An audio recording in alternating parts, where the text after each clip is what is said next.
All right, guys, welcome to Making Multifamily Money. So I actually don't have a set topic to talk about today. So I kind of heard you guys talking a little earlier. Can you kind of share a little bit about yourselves and kind of what your goal is for real estate? I You mean, can go starting ahead. with, For myself, I think I found the niche of multifamily apartment complexes, like 12 units and up, is what I would like to dabble in. More specifically, 12 units, just because it helps give you a little cushion for repairs and stuff like that, versus like a duplex or a triplex. But that's what I'm currently working on right now, is finding partners and building a team up. all right, awesome. And do you currently have any real estate experience, Keenan? I do not have any real estate experience personally, no. Okay, great. And then is it Ton? But yeah, you just go by John. Oh, Yeah. So I'm down in Orange County, California.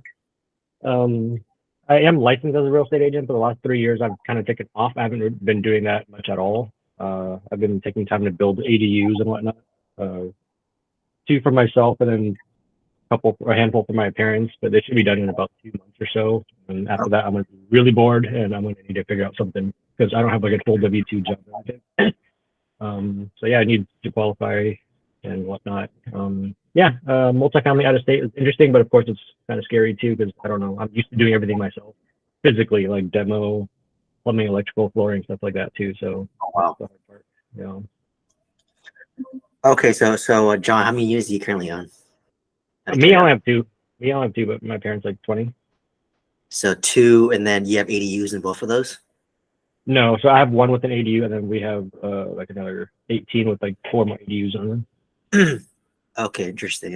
I only asked because I own a single family in Lake Forest, in Orange County, and I was looking at building an ADU in the Yeah. backyard, and it was going to cost around $250,000 Yeah. to build, and it didn't seem worth it to me because once I put that money in there, I couldn't necessarily pull my money back out. If that makes sense, like doing like a burr, for example, because I Right. think there was no sales comps in that area. Yeah. So that's what made it kind of challenging for me. So And I what was can lucky. I was really lucky on that because when rates are about 2.5 to 3%, we cashed out 1.1 million. So we got did it? it before we had equity, so we pulled it out before and did it. And not only that, I'm like the central part where Garden Grove, Westminster, that area, everyone has ADU comps. So Yeah, when I did my HELOC like last month, there was like 40 comps for ADUs because I had the exact same thing I had. 1,300 square foot house with a 1,200 square foot ADU in the back. got it. I mean, how much did that ADU add value to your main house after you finished? I'm just curious. Like, what do the numbers look like? Did Well, you get? before when I cashed out to start building, it was only 770 for mine. When Mhm. I'm done, I got a HELOC 6 weeks ago. It was 1.25, Wow. Okay. but it brings in almost 7,000 a month rent combined. Okay. So about 35 each. Yeah. Okay. That's great because so you had comps, right? So you had Yeah. precedence there. Yeah. You have to have Um, comp. yeah, I think I would have done that if I had comps, but I think if I did it in Lake Forest, I would have been the one setting the precedence. Exactly. Yeah. It just wasn't as like appealing, but I was looking to build it and live in it myself actually, and then I just was renting out the front house. Yeah. But I ended up taking that $250,000 and I bought a 26 unit apartment complex out of state. Yeah. So I'm thinking you could scale better that way though. yeah. So like I've gone back and forth about the ADU. I mean, you know, in some markets they value the ADU the same as the front house on a price per square foot basis, but I just didn't see that in Lake Forest. Obviously in Garden Grove, Westminster, there might be some precedents, but that's why, like for me, like, I didn't mind doing it, but then I wanted to be able to pull my money out. Mhm. So that's what was one unappealing for me. And I kind of did what you did. I cashed out refinance a lot when the interest rates were really low. Like I Right. think my interest rate was like 3.6%. I pulled out like 1.2 million, See? and that's what I used to basically buy my two apartments in my mobile home park. But the thing with multifamily though is like on 3 year, 5 year, 7 year terms. So then every 3, 5, 7, you have to refinance, and then rates are going to be in the sevens now, aren't they? Or like six maybe. Yeah. So one of my loans, it's seller finance. So I had 6 years. Okay. on that. That's negotiable. I'm actually in the process of selling my park. Hopefully I'll close end of this week if I'm lucky. My 26 unit, I got 10 years fixed at 4.2%. So I typically, like, if you want to buy and hold this like for a long time, I typically recommend, the course and all my students that they do about at least 7 to 10 years. Like, you're going to pay a higher interest rate for that, but it's, what your rate is, right? Peace of mind too, yeah. Yeah, it's more peace of mind, but I have my 20 unit, it's a hard money loan. So it's due in like 12 months. So 12 months is coming in May. Mm-hmm. And it's a huge, value add, or not huge, but like I'm basically renovating like most of the units and then trying to rent it out, try to get to that. I'm at about 70% occupancy right now. When I took over, it was at 70% occupancy. The first month I was down to like 7 out of 20. So I don't even know what that is. That's low occupancy. I think it's at 30%. Yeah, 30%. And then after I finish fixing it up, I'm now at around 70%. I'm trying to get to around 80 to 85 before I present it to lenders. But like you said, the interest rates are going to be around 7, 8%. And my hard money loan is 9% right now, interest only. But for me, I'm pretty agnostic to interest rates, to be honest, because the way I buy real estate, especially multifamily, and what I kind of teach in my course is I basically buy multifamily of instant equity day one. So I bought my 26 unit. It appraised at $250,000 over what I bought it day one already. Right. Really So I got for $500,000. It appraised at 750 day one. After I'm done with my renovations, it's gonna be worth around 1.5 million. Mm-hmm. So I don't care what my interest rate is. I'll pay 8%, but I'm gonna do such a large cash out refinance.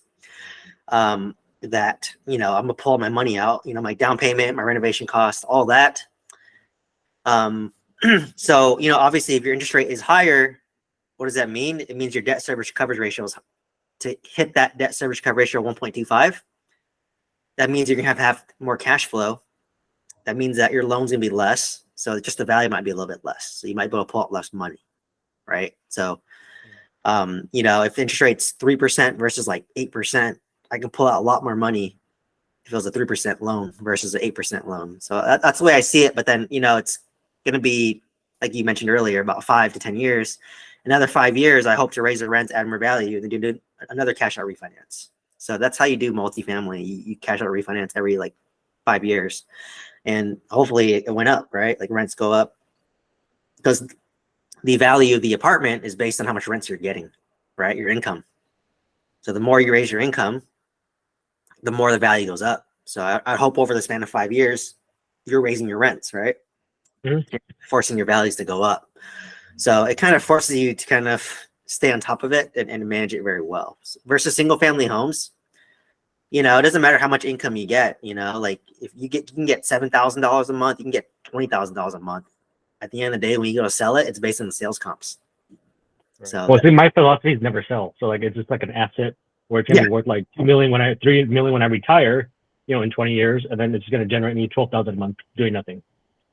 Yeah, exactly. I mean, that's all real estate basically long term. But I'm just saying that's the mindset I went through when I switched to multi, but just because the value of I feel like I couldn't control the value of single family home. It's just dependent on the market, right? And we're in California, and it's great, it goes up, but it gets hit hard too during bad times too, right? So but with multifamily, it's just kind of like the value always goes up, right? And it's in my control that I can raise my rents, I can lower my expense, I can find ways that rent. I can maybe rent parking spots, I can maybe add storage sheds, I can build back water, and all these things I do increases my net operating income, which increases the value of the property, right? So I'm taking my property to 1.5 million, but maybe if I start charging for parking, I have opportunity to go to 2 million. And I just feel like it's just more in my control. And if you have more cash flow, you have more appreciation. It's together, right? California, it's for the most part, I'm generalizing, it's more appreciation, not much cash flow. Correct. Yeah. Like I know, like one of my properties, I'm negative, like I think like $2,000. Like the property I pulled out $1.2 million on, I'm probably, I think my monthly cost is around $8,000 a month. I can't rent that thing out for $8,000 a month. It'd probably get me like 6,000. So I'm negative $2,000 a month. right?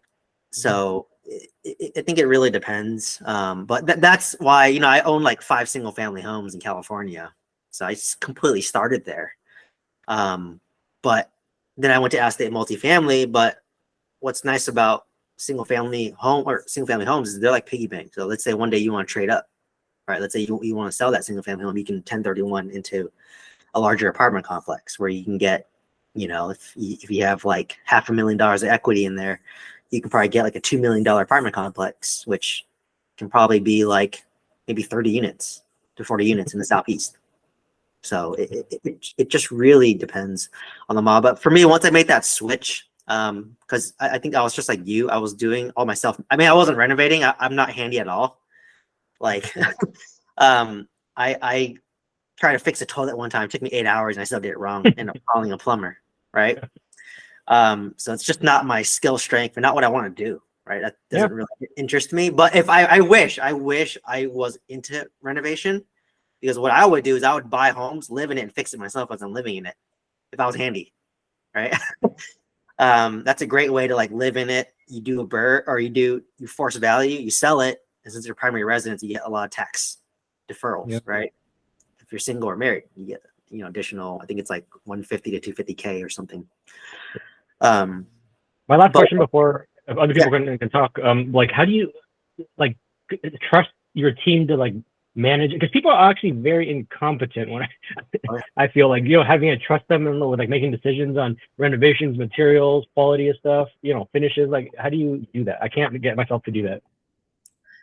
Yeah, so you know, some background for me. I'm a pharmacy director, so I'm used to managing 40 pharmacists underneath me, and it's exactly what you said, right? Unfortunately, you know, not to knock on W2 life. I mean, I work in W2, but like people are just like C students, right? You do just enough to like not get fired, but you're not going to go above and beyond, right?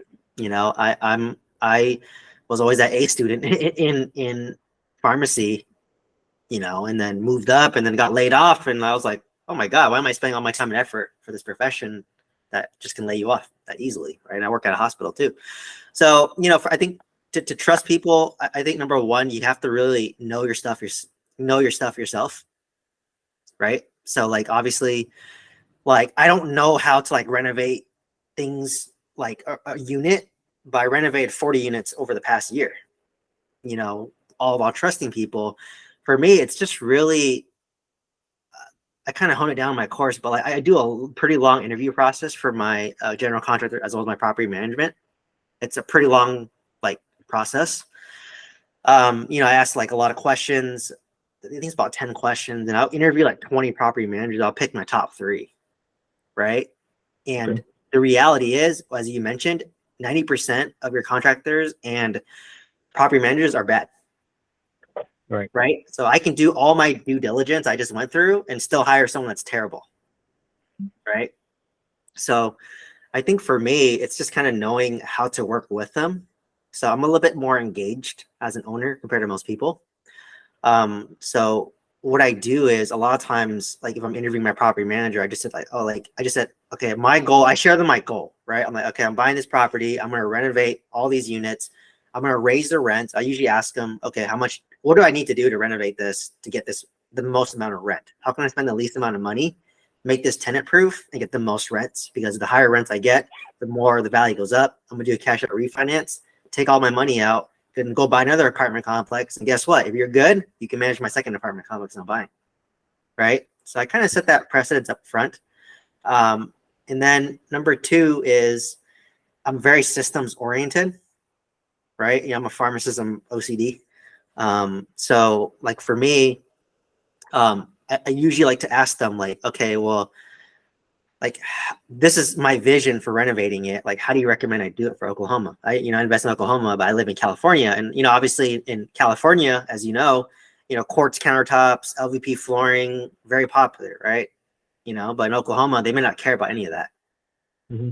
It might be in Oklahoma. I know it's laminate countertops, right? You don't even need to spend money for quartz, right? And then basically LVP flooring, you can do that. That's good house wide. But it's just really having that system, having that regular communication. So I kind of sense my property manager in the beginning, because if you have a property manager, they're giving you recommendations, and they're very proactive about it. Like they're almost teaching you, Okay. right? That's how you know. Like they're kind of teaching you, but they don't know that you already kind of know most of the stuff too. So for me, I just said that, hey, like, share with me, how would you manage this property? And then they would say, oh yeah, like this is what we do. Like if a tenant doesn't pay in Oklahoma, you can evict someone in 15 days. You give them a 15-day notice. It costs $500 to evict them. But usually once you give the eviction notice, they'll just leave on their own terms because they don't want to have their credit score ruined. So, they start kind of explaining the process. And, for me, I really like track record. So like I want somebody that has been managing only apartment complexes, and they only do small apartment complexes that require some renovation. So it's very niche, right? Like if a guy says, oh, I manage single family homes, I can manage your 20 unit. I'm going to say, no, it's a different mentality. Right. To manage a single family home versus a 20 unit apartment complex. Same with renovations. The guy that renovates the single family home will not be a good fit for someone who renovates an apartment complex. The single family home, when you renovate it, your end person is like their forever home. So it's different, right? Mhm. You want nicer finishes. Apartments, for the most part, they don't care. How can I be the most cost effective while still looking modern so that people want to live there? And it's relatively affordable, right? So for Okay. me, it's systematized. Like I know exactly, I just say, okay, I want usually it's like a light gray LVP flooring, right? Throughout the whole house. Usually the paint is like a neutral color, white, light gray. Countertops, usually white. Very simple. The kitchen, it's going to be white, light gray. If I can save the kitchen cabinets, I'm gonna typically resurface them. So if you watch my YouTube channel, I talk a lot about renovations, because I don't like ripping out cabinets if I don't have to. But if I have to rip out cabinets, I'm typically using shaker kitchen cabinets. For my bathroom, you get your vanities at Home Depot. You can buy a toilet at Home Depot. It's like probably $200 each. I like the bathtub kit that comes with the walls. It's like $500. So like after you renovate one, you just copy and paste all 20 units. So if you look at my pictures of my renovations, all my units look the same, right? Yeah, that's And should be. you have economies of scale, right? You get the same contractor, the same worker, subcontractors, the same materials, the same layout. I mean, once you've done one, you just copy and paste. So there should be less room for error, right? Because as you mentioned, people are incompetent. And for me, I'm always very proactive, right? So I actually touch base with my general contractor, property manager, at least once a week initially. But once I kind of built trust with them, my frequency decreases a little bit. But for me, I'm always asking, how can I make your job easier? So what people get mixed up in terms of leadership, as well as like managing real estate, is even though I'm paying you, right? I'm paying my contractor, I'm paying my property manager, I'm also serving you as well. That's a little bit different of a mindset that I have, right? And then when they notice that you're very easy to work with and you're trying to make them better, like I'll give an example. I told my property manager how to better advertise so she can rent out more units in my 20-unit apartment complex. And that's going to help her business if she applies the same concept to all the other owners, right? She didn't know about Facebook Marketplace and advertising her units on there. I just said, I do it all the time for my single family homes. You have a massive amount of response. The moment she started posting my units on Facebook Marketplace, I rented out like 5 units in 2 months. So I basically was teaching her. So now she feels indebted to me because humans are reciprocal by nature. So of course she's going to treat me a little better and my units a little better, right? Even if she's managing like 500 units. And same thing with general contractors. The general contractors are even worse. So these people, they're good at their hands, terrible with systems, terrible with paperwork, terrible with communication. Yes, agreed. I'll be honest, it's 2 different skill sets, right? So because I know they're terrible with all that stuff, I help them. I just said, hey, like my hard money lender wants a certain format. I will sit on the phone with you. You tell me one by one, and I'll type it out on my Excel sheet and break it down how the hard money lender likes it, right? And then I just said, I will pay you every Friday on time, right? Whatever supplies you bought, whatever the labor is for that week, I'll pay you every Friday on time. But in order for you to get paid, I want to see pictures of all the things that you did, right? Or I might send my property manager in there to trust but verify, right? So you can create a lot of systems, checks and balances with that, right? So I have my property manager go in, validate that this work has been done. If it's been done, my property manager will then pay my general contractor the money, right? So that's So how you like check systems. my friend in LA just renovated their kitchen. Okay, it's raised foundation, so it's plywood underneath, subfloor. The contractor just put tile directly on top of the plywood with no hardy backer. Like, imagine you do that in an apartment complex, it starts leaking downstairs, breaking all the time. Like, just that kind of incompetency. Like, that's Yeah. scary.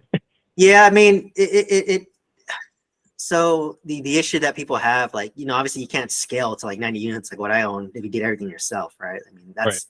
three For sure. full-time jobs, and you probably hate your life, I'll be honest. So it comes with the territory. Like, yes, did I make $1,000, $10,000, $20,000, $30,000 mistakes? Yeah, and that you have to accept it, Okay. right? Yeah. Like, that's just the nature of the business. Like, I have a on-site property manager for my mobile home park. I have an off-site property manager, on-site property manager. I'm paying all these people, and despite I'm paying all these people, there's still a lot of incompetence, right? Right? Like, no one will be as good as me, right? But at the end of the day, like, I wouldn't want to be in my mobile home park doing all that stuff. So it's just like a W-2 worker, right? That's the mentality. Like, regardless if I do work for 8 hours or work for 1 hour, I get paid the same every day. Mm-hmm. That's the W-2 mentality, right? So, and then your worker is no difference, right? Like, if you pay a contractor per hour, I make that mistake too. Well, how motivating they're going to be to work fast? Because the longer they work, they get paid more hours. So, but yeah, in terms of like them laying the floors over, I mean, at that point, they might have done it in some of my units, and at that point, I guess I only know once it breaks, and they're breaking the relationship, right? Like, what do you value? Do you just value the quick buck, or do you want to build a relationship with someone? I tell them, I'm like, I'll give you business, but you better do a good job. Yeah. Right. Like, be timely. Make your bids as accurate as possible. Communicate frequently, and I'll give you a lot of jobs because I want to buy a lot of real estate. Right. I tell them, I'm like, I own 90 units right now. Like, I want to buy more. And if you prove yourself, I will give you the job because you've proven yourself. And yeah, so there's just, unfortunately, that's just part of the nature of the game. Like, if you want full control of everything, like, I guess for me, I just realized I don't have control over anything. The only thing I have control over is my mindset about things. So I already know that, like, people are going to cheat me, people are going to cut corners, and all I can do is learn from it and mitigate that from happening again, right? Or you can, learn from other people and learn from their mistakes. But at the end of the day, even if you learn from me, who owns 90 units, like, you're going to find stuff as you go through that, where people cut corners. And like I said, your reputation precedes you. Like, if obviously people are going to invest in Oklahoma, they ask me who's a good property manager. I'm not going to recommend someone who's terrible. Mm-hmm. So it's just like, do you want to burn a bridge or not? Do you value the relationship, or do you just want the quick buck?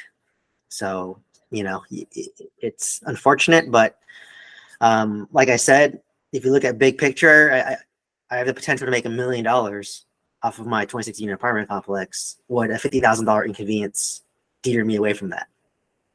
It depends what you value, and can you take the hit, right? So you don't obviously want to be investing if you don't have enough money or reserves to take the hit. So, I've been fortunate so far, that the renovations have been going pretty smooth. I did about 40 in the past year. I know it's a little bit too soon. I guess I'll know after time flies. But so far, I've been pretty satisfied with my property managers. Expectations are realistic. As you mentioned, no one will care as much as you, but at the same time, you cannot be completely mean to your property manager. And the one question I asked my property manager, general contractor, is like, what can I do for you to make your job easier? And they always pause because, like, no one asks them that. Usually they're getting yelled at, right? Because they're being incompetent. So I'm a little bit different. Or they'll just be like, hey, Steven, I think this project's gonna take me 6 weeks. And I'll say, how about I give you 8 weeks? Well, you think it'll get me done in 8 weeks? And they're just like, yeah. So it's just kind of like at the end of the day, you're dealing with humans, right? And when there's humans, it's different. So I kind of call it servant leadership. That's the way I am. Like it's kind of counterintuitive, right? Like I'm literally paying people, yeah, I'm serving them. But that's why I learned being a director of pharmacy is the higher I move up. Like people think that, oh, these 40 people serve me. It's the opposite. I'm actually serving all 4 of these people. So my job's a little harder, right? So it just really depends on what your mindset is. But you know, like once you're done with the renovations and the apartment stabilized, it's more passive, right? So once I'm done renovating all 26 units, I have new tenants, a new tenant base. At that point, I mean, it's just mailbox money, right? I just might call my property manager once a month and be like, hey, anything new? Mm-hmm. You know, so so hopefully that answers your question. That's for sure. Yeah. Any questions for anyone else?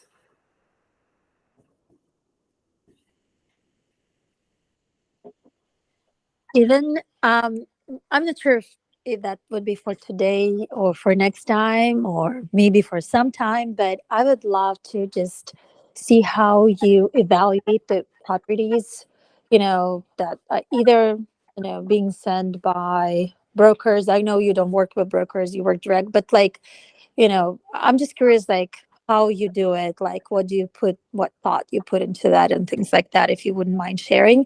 That's like one topic for me. And the other one, I would love to know how you're sending out the direct mail. Like, what do you talk in there about? Like, what, I guess some of the key points that you stress and, and things like that, if you don't mind sharing, like, like what your, mail, what your mail looks like, I guess. So that would be two things. I know they're pretty big, but No, great, that would great questions, Anna. So, so I actually in my YouTube channel, I underwrote 2 deals live, and then I actually have a session about my direct mailing campaign. So those are a lot more detailed, but I can give you a high level of each of these concepts because I the way I teach is very simplistic. That's just my style. But basically, how I underwrite. So basically, I look at 3. So at a high level, this is how I underwrite really quickly. The first thing I do is I get the gross income for the year, right, or for the month. Let's just say it's $10,000 a month, right? For expense, I'm automatically assuming 50%. So if I'm getting $10,000 in gross rents, my expense is $5,000. So I have $5,000 in something called net operating income, right? That's called NOI. So it's income minus expense. At that point, you have to calculate your loan terms, right? So I typically will assume 25% down, 30-year amortized loan, and in today's interest rate, probably 7-8%, right? So you can be aggressive, put 8%. You just punch that into a calculator. That's what your monthly debt service, right? So you have your $5,000 net operating income. Now you minus your debt service. Let me just make up a number. Let's just say it's $4,000 for your debt service. So you have $1,000 in net cash flow, right? And then over the span of a year, times it by 12, that's $12,000 in net cash flow. And then what's your down payment? It's 25%. So you take your net cash flow divided by your down payment, that's your cash on cash return, right? So I try to aim for around maybe 6 to 10%, ideally, depending on the deal, right? So that's really high level, right? So that's how I kind of look at. That's one way I look at the deal. The second way I look at a deal is on the price per unit basis, right? And I'll give you an example on my Oklahoma City one. So I bought mine for $20,000 per unit, right? I know it's going to take me $10,000 per unit to renovate it. So I'm all in for $30,000 per unit.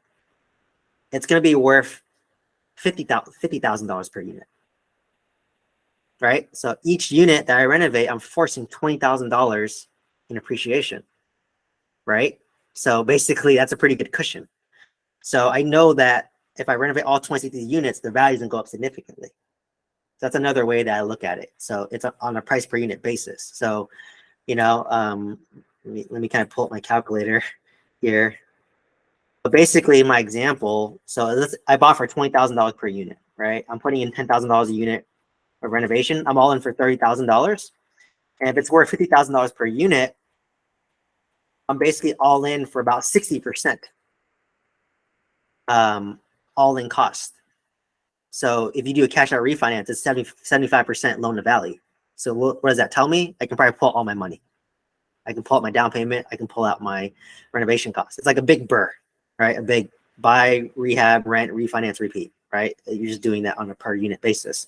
So I kind of look at that model if it's a more value add apartment complex, right? And the ones I typically buy are value add, right? So you're gonna have to put a lot of sweat equity in to force appreciation. So that's how I do it, right? Another way that I evaluate properties is so I bought an apartment complex for $20,000 per unit. If my whole 26 unit apartment complex burned to the ground, it's probably going to cost me $70,000 per unit to rebuild it.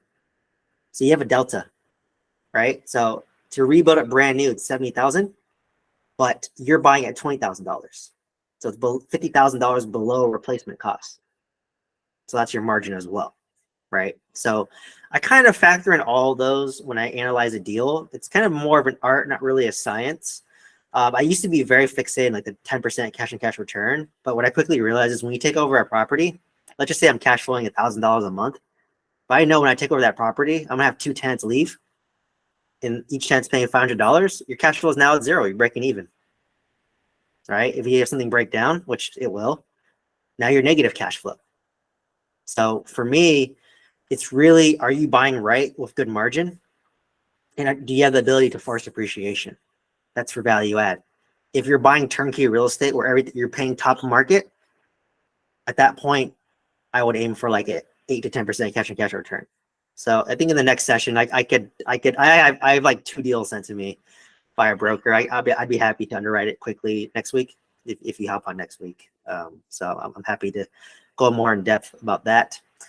So that's just kind of a high level of how I underwrite. So a lot of brokers, they give you pro formas and they'll just be like, oh, your rent is $10,000 per month and the expense is only 30%. So that's only $3,000 a month. That's complete bullshit, right? You know, they're lying, they're fabricating pro forma so that they can justify a higher purchase price. And when you do your calculation, you'll get a higher cash flow. But I know from my experience that your expense to be about 55%, right? Just to operate the apartment. And if you throw in renovation, it's gonna be a lot more, right? So that's the kind of quick and dirty way that I underwrite. So for me, I'm kind of more focused on, am I buying the property right with equity day one? And number 2 is, do I have the ability to force appreciation through renovation and raising the rents? So I'm able to double my rents in my 26 unit. The guy I was renting for $350, after I've been renovating, I'm renting it for $700, right? And I've done it already for like 6-7 units. So I have a proven model, and I know what the rents are in Oklahoma. So if I buy another apartment complex, I already know my margins. So hopefully that kind of gave some context about how I underwrite. But yeah, check out my videos that I did. I remember, I think 2 deals live. And then for your second question for the direct mailing campaign, so at a high level, I use a invitation size envelope. It's an A2 size envelope. It looks kind of like a thank you card or like a wedding invitation almost, like, you know, it's like a smaller size. So, and then the name and address is handwritten on the front. We have a live stamp. And then when they flip it over, usually I'll put like my address sticker on the back. And you want to leverage your title, right? So if you're a doctor, if you're a nurse, if you're in the military, if you're a pilot, whatever title you have, use the title. So I'm a pharmacist, I'm a doctor. So I say Dr. Stephen Nguyen to give me a little bit more credibility, right? I'm not just some random Stephen from California. I'm Dr. Stephen Nguyen on my address, right? And then once they open my letter, so the envelope, I actually don't seal it. It's actually just the flap is tucked in the back to create intrigue. And the letter itself, it's pretty simple. I mean, I just usually say, hey, you know, I want to buy your apartment complex on 123 Main Street. My name is Steven. I'll talk about myself. I'll give a very personal blurb about myself. So I'll just make it up. Hey, I'm Steven. You know, I'm married with 2 kids. And I just want to buy some real estate properties to take care of my family and to help pay for my kids' college education. Something like that, right? And currently own 5 single family homes or 2 apartment complexes in your area, and I want to buy more. Right. And at that point, you just kind of list about like why they want to work direct with you versus go to a broker. As you mentioned earlier, I don't like working at brokers. I'm working at brokers right now to sell my mobile home park. Same thing. Brokers are so useless. They do absolutely nothing. All they care about is their 3% commission. Other than that, they add no other value. Right. If anything, by having brokers, it's creating more inefficiencies and more delays. So I have to tell my broker, who tells the other broker, who tells the buyer, who then tells their partner. So I just included like 5 people in the equation, and that's causing way more delay. Versus when I talk direct to the owners, it's instant. Hey, I want seller repair credit. This is why. 2 days later, he's like, yeah, sure. Or no, let's negotiate. But it's a quick answer. When I have brokers, it takes like a week. It literally takes a week to make an amendment to a contract that I can make in 5 minutes and send it over to them via email to get it signed. That's why I hate working with brokers, and I haven't had a broker bring me a good deal. I'm hoping I'll anger some broker that they bring me a good deal, and then I'll change their mind, maybe, right? So, I basically just say that, obviously by working with me, it's just pretty generic. Like you save on broker commissions. We know you'll close. It'll be very transparent. Because what's annoying about my mobile home park right now is like, I don't even know they're going to close, right? Because they're obviously raising money to buy my mobile home park. Like it's so much out of my control. I don't have much communication with them. And I cannot communicate and say, hey, like, okay, you raised money. Like, how much are you short? Because if you're short X amount, maybe I'm willing to go in as a limited partner to get the deal closed, right? Because I want to be free of the operation of this park. But because I can't communicate with the buyers directly or the sellers directly, I don't understand the pain points, and I can't make a win-win situation. I have to rely on these brokers who are useless to do that for me, but they're useless. So it's just kind of like very frustrating for me because I just hate wasting my time. And when you throw in 2 brokers into the mix, it wastes so much time, right? Like if it was just me and the buyer working directly, I would have closed a month ago. But because of these 2 useless brokers, I'm still here, right? A month later, and no guarantee to close, right? So Even may I ask you, I mean, there are Facebook groups with like creative finance and such. I'm just hypothetically speaking, just thinking that if you were to post in there and say that, you're willing to, I guess, become a limited partner for a piece of that deal and, the rest they need to come up with funds, wouldn't that generate a lot of interest? I'm seeing some posts on some, creative Facebook pages where that would be the case, but, you chose to go the broker route. Was there a reason for that? yeah. So actually, I did structure the sale to be very creative. So I bought my mobile home park with seller financing, so they were the bank. And what I'm actually doing is the buyer is going to assume the loan that I negotiated. It's 5% interest only. That's low, right? You can't get 5% interest only today. Yeah, And it's great. in addition, I'm seller carrying second $300,000 into the deal at only 6% interest, which is still low, right? 6% is still low. So I already thought ahead and I structured my deal that, hey, you can assume this. I'm going to seller carry second $300,000. You're going to pay me 6% interest on it. So it can help lower their down payment, right? Because it's a huge value add park. So I already structured it creative. That's why I got a buyer to bite, right? So, and a broker just brought an end buyer to me, but it was funny. Like my deal is literally on LoopNet. Like the broker literally is getting paid $75,000 to bring their end buyer a deal on LoopNet. That's the easiest money ever, right? I'm like, if I was the end buyer, I'd feel stupid. I paid someone $75,000 just to go on LoopNet to bring them a deal, when they just could have gone to me directly, cut out the broker, and hey, we work together, right? Let's solve this situation together. So kind of funny, but that's how I was able to get interested buyers, because I already structured my deal creatively. I bought it creatively. I structured the exit creatively, and no broker will structure a deal creatively to sell. That's the only reason why I'm able to attract people to buy, because I structured it already. So I took it in my control, right? So I have another video about creative financing Actually, on my YouTube channel, I probably hit almost every topic by now, but that's what I kind of did. So, but anyways, kind of back tangent to my letter. The objective of your letter is to get people to open your letter and to call you. If you were to break it down, that's the only objective of the letter. Be intrigued by the letter, make it seem personable so they want to call you. That's it. Once they call you, the letter did its job, and now it's a matter of you, if you can build a relationship with his owner and create win-win situation.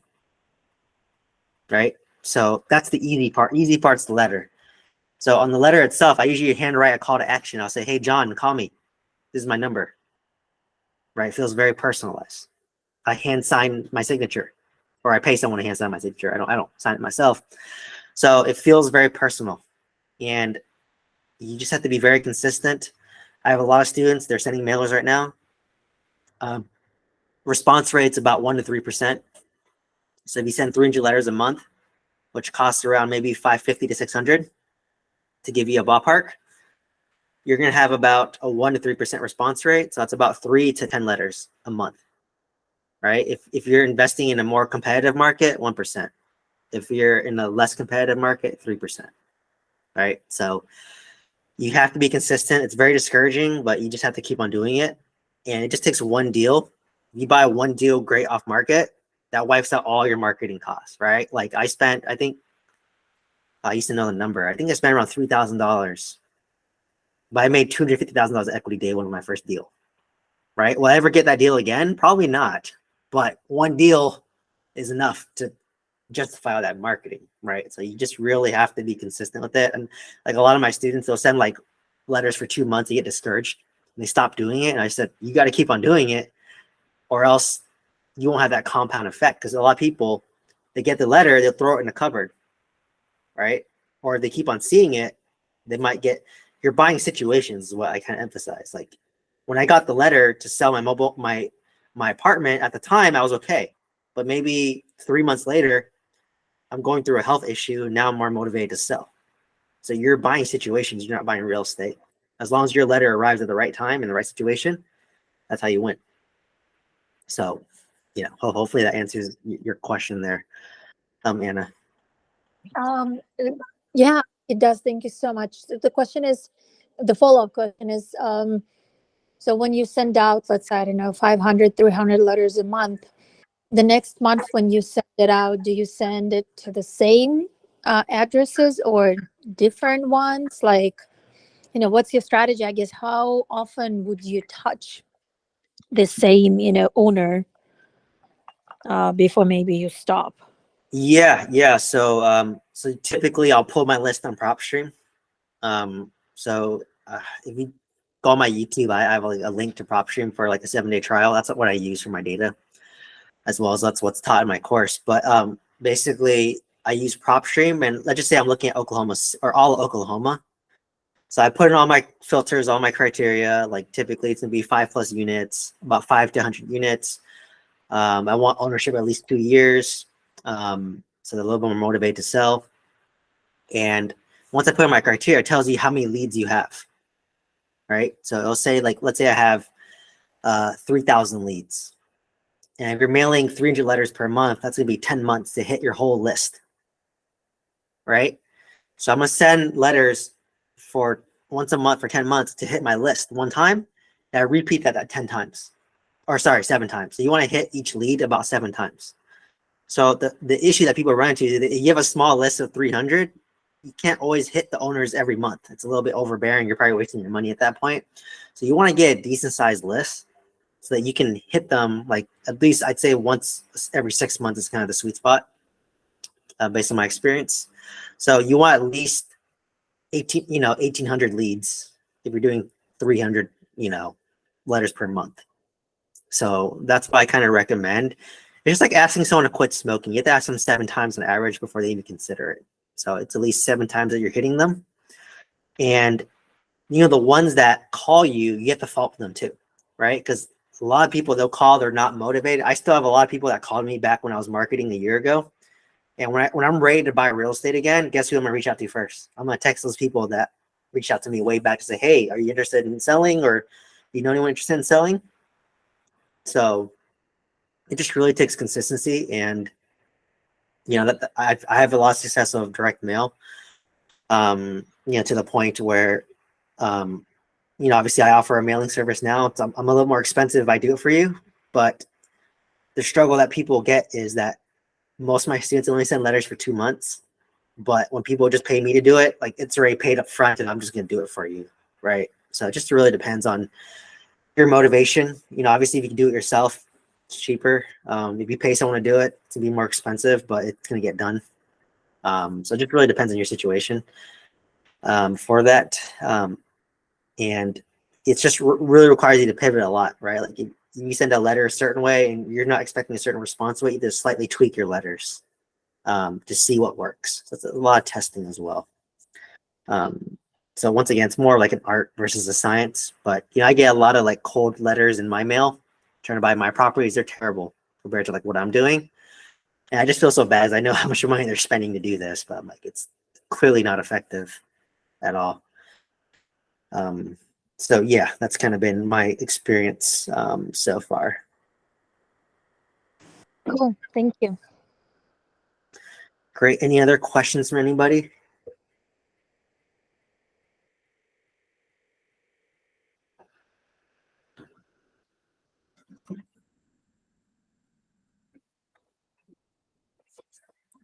No questions? Okay, I guess I'll kind of finish off on this, I guess, end note. So I guess for me, it was crazy. So if you guys know my story, I basically bought 80 units in the span of like 8 months, and spent about $1.2 million through the process. So just as fast as you get your money, you spend it just as fast, unfortunately. And then basically just going through the process is like, I basically kind of got burned by scaling too fast and basically suffered the repercussions of like overstressing my body over the past like year and a half, where like you start to feel it, right? Like I feel stress like in your head, you feel it in your eyes, you feel it in your stomach, you feel it like throughout your whole body. So it was just very eye-opening to kind of see what it was like going through the process. And for the first time, I was always excited about real estate. Like I'm just like a lot of you guys here, where like it's very rosy colored. You're very excited. You're very like into it. Like nothing can go wrong. Like you feel invincible. But then as I went through this process where I've been stabilizing 90 units of real estate, it just kind of hit me that like, wow, I bit off more than I could chew. I redlined myself and I burned myself out to the point where like real estate wasn't becoming as fun.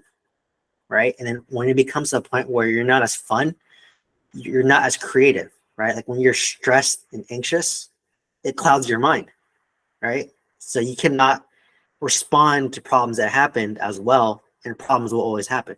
When you own 90 units of real estate, there's a problem every day, right? Mobile home burned down, right? A mobile home burned down. Now I have to deal with insurance. Oh, I need to trim trees.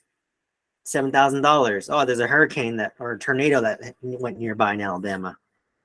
Now I got to deal with that, right? So there's always issues coming down. So, and because I was like so burnt out, like I felt like I couldn't respond to it well. And your natural reflexes, you get angry, you get frustrated, right? So I feel like I hit that, which ended up leading me to say, you know what, I'd rather own 50 units where I'm not as stressed and more steady versus own 90 units where I'm more stressed. So that's what led me to sell my mobile home park, right?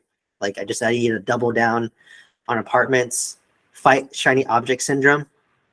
You guys see all the forums, right? Everyone's in Airbnb right now.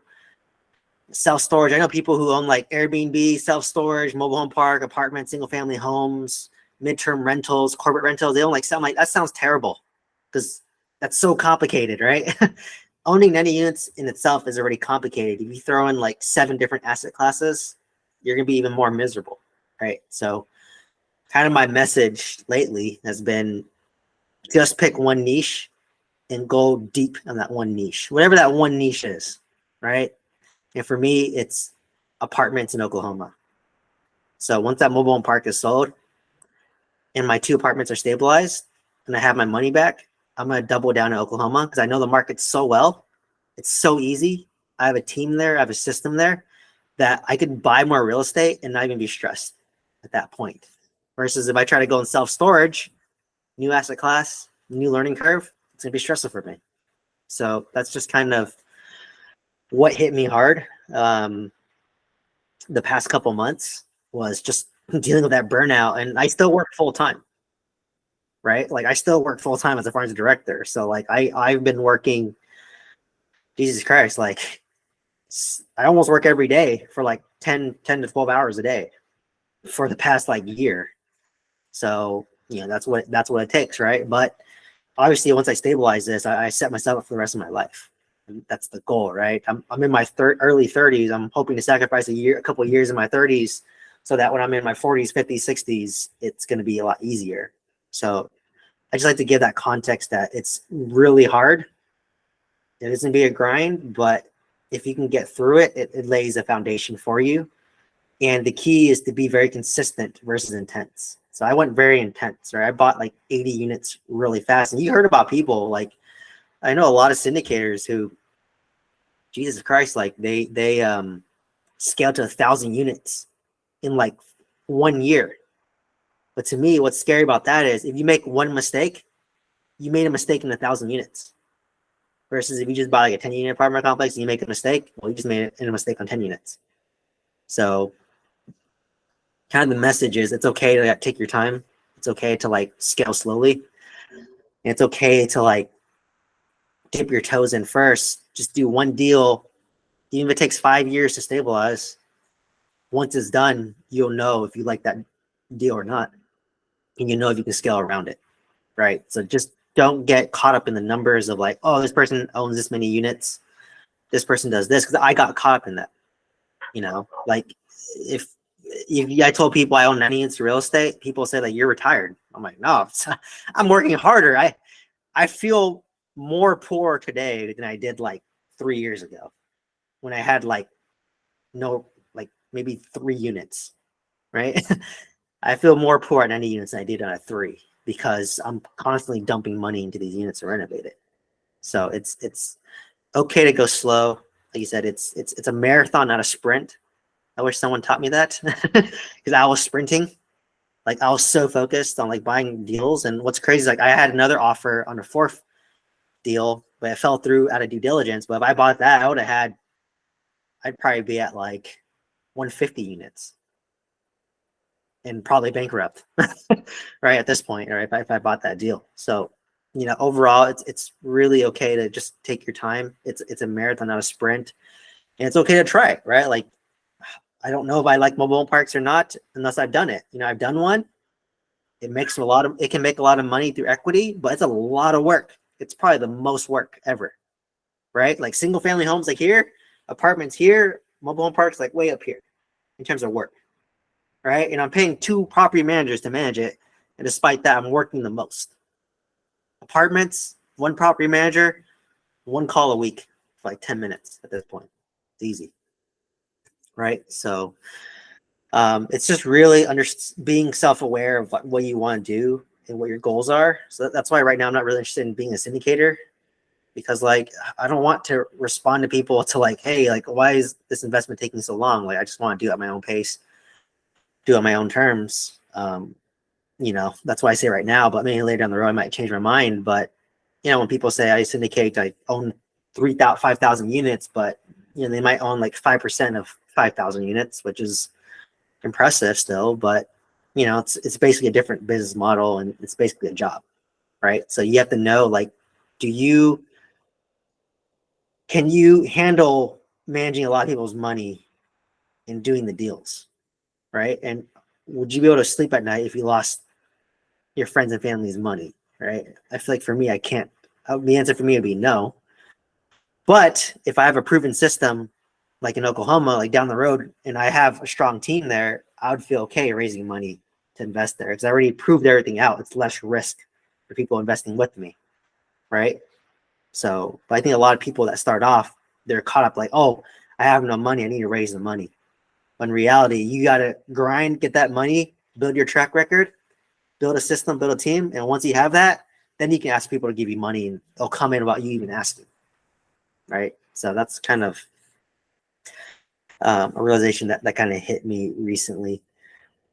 So that's all I really had for today. Any last questions before we head off? What was it really about the mobile home park that, I guess it all hit at once, but I would have thought that the mobile home park would be easier since I guess the tenants aren't like above each other, below each other, next to each other all the time. But like, I guess, yeah, I don't understand that. Yeah. So actually, John, I have like a 10-part series about mobile home parks on my YouTube channel, talking all about those phases. I But think I watched it already. oh, you did? Okay, yeah. Yeah. Okay, awesome. So my park, for context, it's a huge value add park, right? And there's a lot of park owned homes. So I own the homes, right? A lot of the syndicators that you hear on podcasts, Mhm. the tenants own their home. So they just pay you lot rent. So Okay. if something breaks down in the home that they own, they fix it, right? Not you, they fix it, Okay. right? Versus park owned home, if something breaks, you fix it, right? You're the landlord, you're responsible.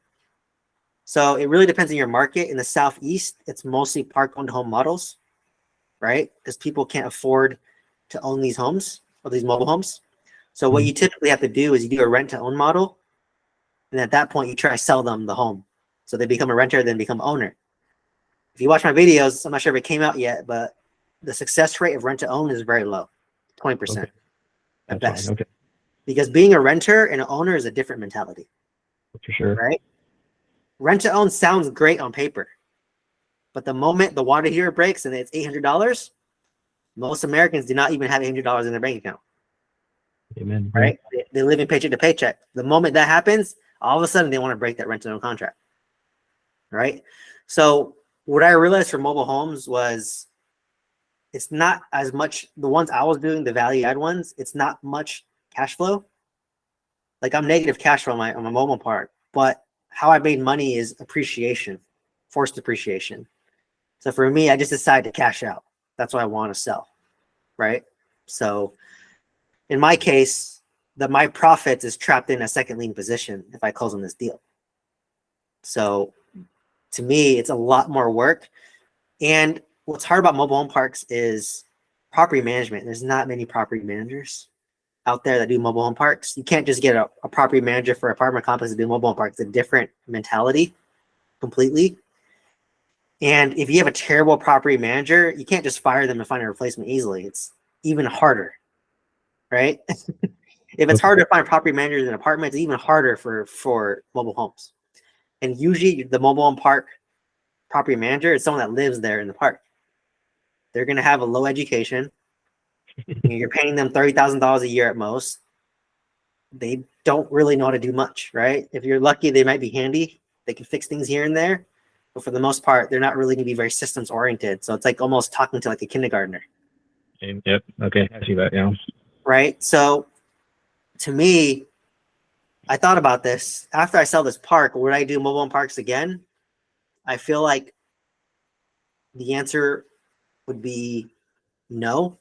But maybe in 10 years, if I'm retired from my W-2, my apartments are really stabilizing and I'm making that much cash flow that it's like whatever, I might go back to mobile home parks, but I would change it up where I would probably want it in California so I can drive there 4 times a year, anywhere in California, right? As long as I can drive there, or even like Nevada, Arizona, as long as I can drive there, within a reasonable time or fly there quickly.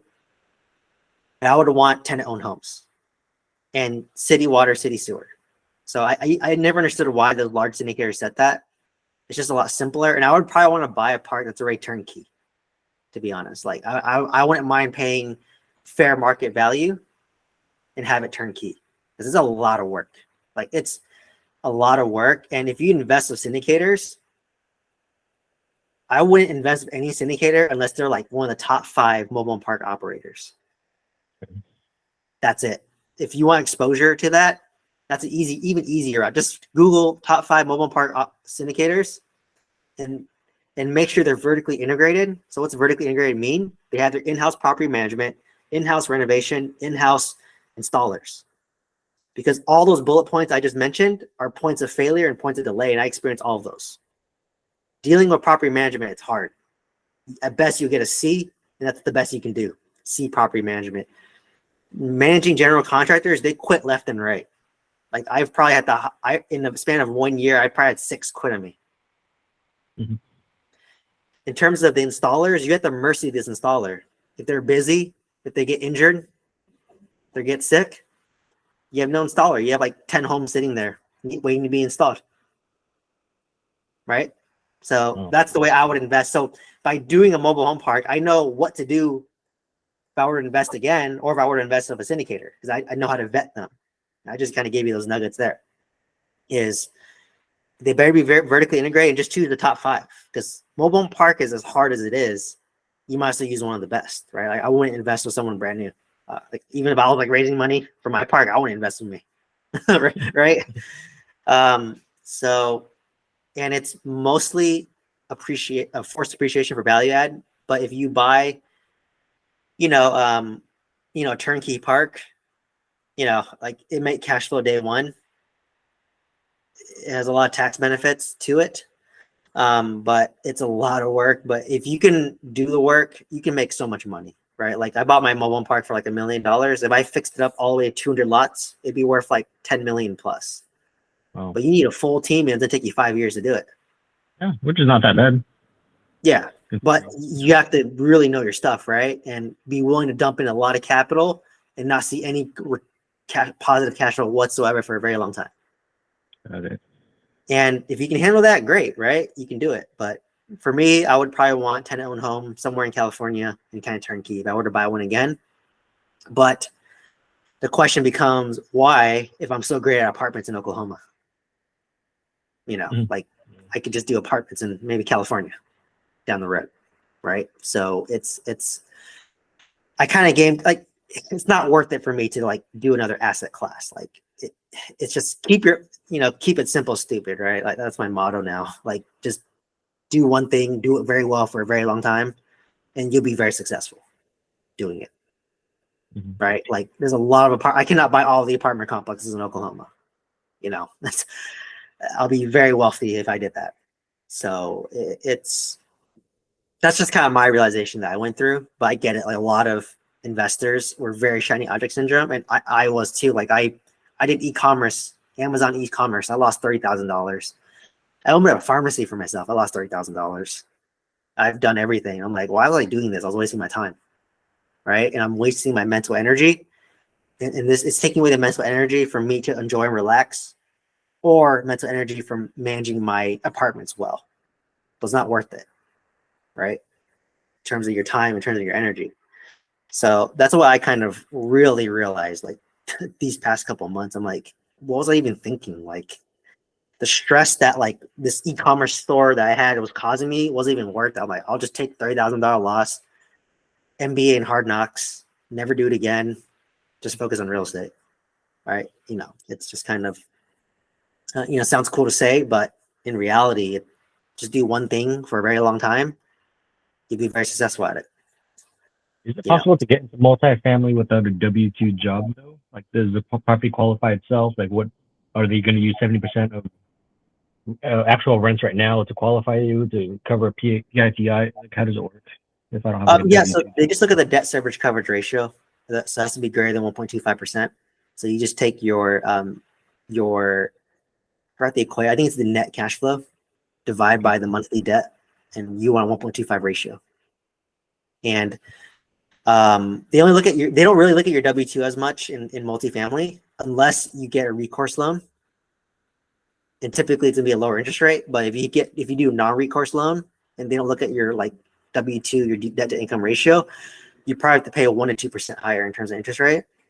But sometimes to me, I'm willing to take that hit because I don't want it on my credit report, and I don't want it to count against me, right? I don't want to be personally liable for it either. So I don't mind paying that extra 1 to 2% to have that option. Okay, so it's possible. Yeah, so it is possible to not have a W-2, but obviously if it's like a heavy value add deal and maybe the numbers are a little bit more thin, if you have that W-2, it does kind of push you over the edge a little bit. But for multifamily, it's more about your track record. Like, have you done it before? Yeah. So that's the hard part for beginners, right? Like, if no lender is willing to give me a chance, how am I gonna get experience? I wonder what kind of experience. Like, did you have to actually be on title? Because I manage 15 units for my dad right now in Orange County. Like, does that count, or what kind of? Well, it has to be apartments.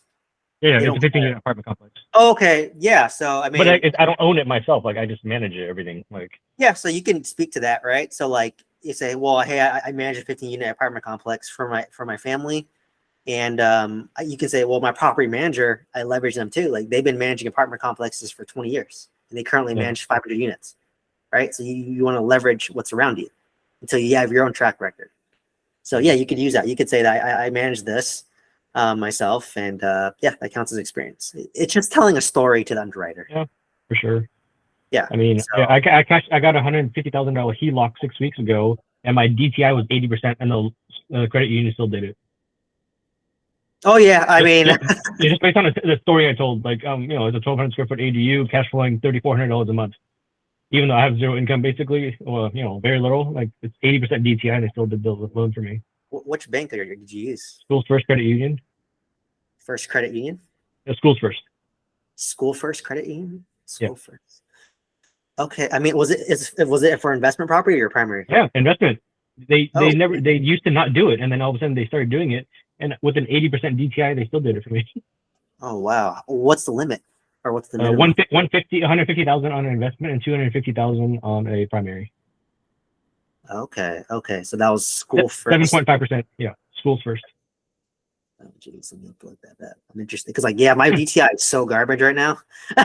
even Yeah, but- even despite a W-2. Yeah. Yeah, no. So they're like, okay, your DTI sucks. Your FICO's 830, and you have a cash flowing property $3,400 a month. We'll do the loan for you. But yeah, I've been with them for 14 years, so they're like, okay, you know.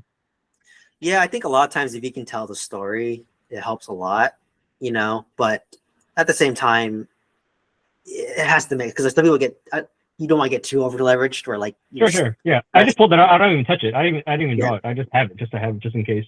Yeah, like that's my agenda too. Like before I leave my W-2, I want to open as many lines of credit as possible because I know it's easier for me when I have a W-2. But the moment you lose it, it's a little bit harder. But you might get someone to say yes, right? Yep, exactly. So it's just a matter of asking so many. But that's good to hear. So I'm like, oh, you don't know how much I can scale if I had another HELOCs on all my invest. I have like 200 to $500,000 equity trapped in all my single family homes in California. Like, Yeah, I could literally access that, and it's just nice to like self-fund yourself, like for renovations, or like instead of doing a hard money loan at like 12%, I can get maybe 8%, 9% with these exactly. Yeah, and it's fixed for 10 years and then payable in 15, so 25 years. You know, it's pretty good. Okay, so that's good to know that. What's your goal for cash flow before you quit your W-2? $20K a month net. Okay. When you within under 10 years, you think? I was ambitious and cocky and said 35. I'm 33 now, but it's still a possibility. It typically cash flows around. So assuming you did a cash out refinance, it's stabilized. It's around 100 to 200 per unit. I'm in Oklahoma. It's a little more cash flow market. So if I own 50 units, that's about 10,000. Yeah. But at the same time, I kind of thought about it. I'm like, $20,000 a month is excessive too. Like even $10,000 or even $10,000 a month, you can do quite a bit with that. Like you can cut down to part-time. But my objective was just to kind of like replace my current job. Mm-hmm. And hopefully my whole social media coaching takes off. So it's just kind of buying time. I don't mind doing pharmacy, but I've been doing it for 10 years and it's just so repetitive. After a while, you're just kind of on autopilot, which is great. You don't have to like put in A-level effort. You just kind of go on autopilot. But that was my goal. But I'm reevaluating it every 6 months, to be honest. Like if I have a really great job, it's easy, it's flexible. I don't mind doing it. So yeah, it just really depends. But my initial goal, if you asked me like 5 years ago, was like 35 with $20K a month. And if you asked me 2 years ago, I thought I would be retired already, to be honest. But it takes time of apartments and it takes time of all this. And obviously if I cash out refinance one of my apartments, I'll be sitting a lot of cash. At that point, you can technically leave, right? Because 20K cash flow, or you can sit on like $500,000 tax free. At that point, you could sit pretty for a while and not have to work, right? Mhm. So I don't know. I'm trying to evaluate, but right now my goal is 20K. If you ask me why 20K, I just said I'm replacing 2 pharmacists' income. Okay. You know, but like you said, it may change based on my circumstances and whatnot. But no, it's good to know about that line of credit because it can. I mean, I don't want to scale right now. I think I kind of burnt myself out. I think obviously once my park is sold, and then my 2, because my hard money loan's due soon, so I should finish my 20 unit soon, and then my 26 unit. You know, that one's going a little bit slower than I expected, but I have 10 years fixed. So it's not as much pressure. Yeah. But eventually that one's going to be done too if a cash out refinance. Yeah. And then at that point, you know, I have my money back, and if I get a couple lines of credits, who knows? I can maybe buy like a 50 to like 70 unit apartment complex myself. The best And then, part, schools first. There's no fee at all. Like the drive. It's usually a drive-by appraisal. The only reason they did a full-on appraisal for me is because they hadn't done a 1,200 square foot ADU before. They didn't even know what it was. They said. So then that's the only reason they did a full appraisal, and they paid for it. But they said other than that, it's just a drive-by, and then there's no fee at all. Like not $1. They don't charge you anything. yeah, okay, that's great. Yeah, no, I have a personal line of credit through First Republic Bank. Yeah. It's unsecured actually. Well, it's funny that First Republic's having some issues right now, but Yep. but you know, I got $100,000 unsecured line of credit, but they really looked at my W2 and DTI. Right. No, so I actually applied for them first, and they said something about like I didn't have like a W2 or whatever, so they said they couldn't do it or something like that. And then I just went to schools for fun. I just clicked on the link. I filled out the thing for like 2 minutes, and then they called me. They said, "Yeah, we can't do your loan. We're gonna send you a cancellation letter because your DTI is too high." A day later, she called back. She's like, "The vice president told me to do your loan." Okay, so they seem a little more flexible. So yeah, what's the interest rate? 7.5, fixed or variable. You have to pick. So I heard if you want it like it fixed now, you have to pull out the whole amount. Let's say so you have to have like 150,000 liquid. So this is what someone told me on the side. One of the reps that worked there. Hey, so I got variable because I didn't need the money. So they told me pull out $150,000 credit line, take the draw, lock in your 7.5, and then pay back the 150, and then just leave it open for 10 years. Oh, so you basically that's what someone told me afterward. Yeah. So you basically just take it all out, pay it back, and then within a week, pay it back, and then you have a 10-year credit line of credit, fix at 7.5. Oh, okay. So you just pay that little interest for that 1 week. That 1 week basically. Yeah, but I didn't know that, so I did a variable since I didn't need the money. So mine's floating. So if I need it in 6 months, I don't know what the rate's going to be. Got it. Yeah, Okay, got it. All right, cool. No, that's valuable. Thank you for that.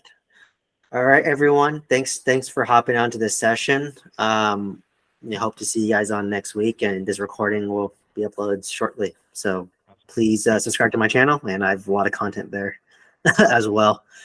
So thank you everyone so much for hopping on this week. Thank you. See you next week.